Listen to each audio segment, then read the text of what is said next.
if you're playing a role, if you're wearing a mask, if you're dressed in clothes that are not yours, then you end up living a life that's not yours. The reason why I start with identity is because I think that's the root of all our challenges. And the first step to thinking like a monk is starting at the root, not starting at the symptoms or the superficial or the surface level, but let's go to the root. When you fake being someone for so long, you think it's your reality. And that's what happens to all of us. We play a role at work, we play a role at home, we play a role with our family, we play a role with our friends, and then we think that role is us. And we lose ourselves. And to me, that is the core reason why we're chasing things that are not important to us. We're unhappy despite reaching accolades, and we feel dissatisfied. Our identity should start with unlearning everything that we think we know about ourselves. The first thing you do is write down everything you currently are chasing in your life. Make a long list. Your goals, your dreams, your goals, your dreams, accomplishments. Anything that you're currently chasing and pursuing. Okay. Write them down. You can write down 3, you can write down 5, you can write down 10, depending on how ambitious you are.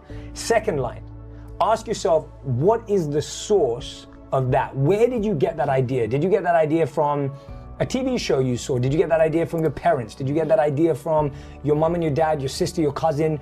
Did you get that idea because your friend just got proposed to on Instagram? Did you get that idea because your friend just got promoted? Did you get that idea because you just broke up? Right. Or did you get that idea because you just feel it when you do it, that you feel alive? And then the third thing you ask yourself is, well, then what is mine? What is coming from inside of me?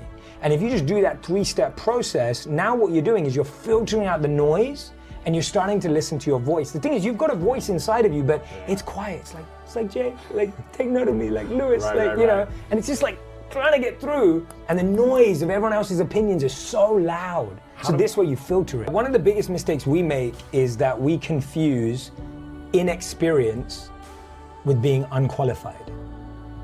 So because we've not tried a lot of things, we just naturally believe that we can't be that good at them. So if I've never spoken on a stage, I just think, oh, I'm probably not good at that. Or if I've never played golf, I'd probably think, oh, I'm probably not good at that. And so we start writing off things without even trying them. Take the next month, take the next 4 weekends in the month, that gives you 8 days, and get really tactical. Every single day, go join a course, an online course or workshop, go and shadow a friend, go to a seminar, a conference, go to reading a book, listen to a podcast. Go and expose yourself to 8 different things in a month. And guess what? In a month, you will have learned what you probably would have learned in 8 years, because most of us test one new thing a year. And this is how you have to see it. Did I like it? The second question you ask yourself is, why did I, or why did I not like it? Like, why is so important? And I think too many people just go, I like it or I don't like it. Why didn't I like it? And the third question you have to ask yourself, really, really simple, is, do I want to do it again? The way I see it is that competition in and of itself is not good or bad. And this is like the monk mindset on 99% of things, that this mug is not good or bad. It could be filled with water or it could be filled with poison. Yes. And so competition, I'll give you an example. I was writing my book, and of course I want my book to be a best-selling book. Of course I want my podcast to do well. Of course, we don't do anything for it to be lost. Like, no one does that. But what I do know is that when I'm creating, when I'm producing, when I'm writing, that's all I'm doing. See, the truth is that only 2% of the world's population can multitask. But most of us are the 98%. Yeah. And the truth is, there is no such thing as multitasking. What it is fast switching between 2 tasks. So the quality is just dropping. When you're sitting here going, this needs to be number 1, you are reducing that thing's ability to be number 1 because it now doesn't have your full focus. Right.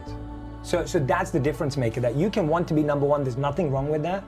But you can't keep comparing what number 1 is to someone else's goal too, because everyone's got a different trajectory. Like, there are some people that are kind of come in and do really well at one thing and you're going to do really well at another. And that's why competition has to first be in your space. Like, don't compete in a space that's not yours. The challenge is that we think things come with emotions. Feelings. We think things come with feelings and emotions, and guess what? They don't. So if you chase money, Well, they might for a moment, right? Or they won't. I don't think they even do. It's a false sense It's of such feeling. a false sense of feeling. I don't. Maybe for a moment, but it's so short-lived that it's not even worth counting almost. So it's like when you when you think that I'm chasing money, guess what? You will get money. Yep. And that's great. Money is really important. And money is a really important resource. But guess what? Money's not now gonna fill that gap, that void, that feeling, that emotion that you're missing in your life. What are most people missing? We're missing a deep sense of love. I think the biggest need in the world, as we've heard many times before from all the ancient texts, they summarize it like this: to love and be loved. Like that is the need of humanity. To love and be loved. And when we don't experience that, we then start looking for status. We then start looking for money. We then start looking for recognition. To help us give the feeling of false sense of love. Correct. And the challenge is because most of us didn't experience that from our parents. And this is the key thing.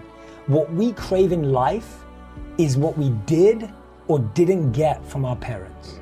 What our parents did give us is what we continue to crave, or what they didn't give us is what we continue to crave. So you'll find that most people's love languages that they chase are things that their parents didn't give them.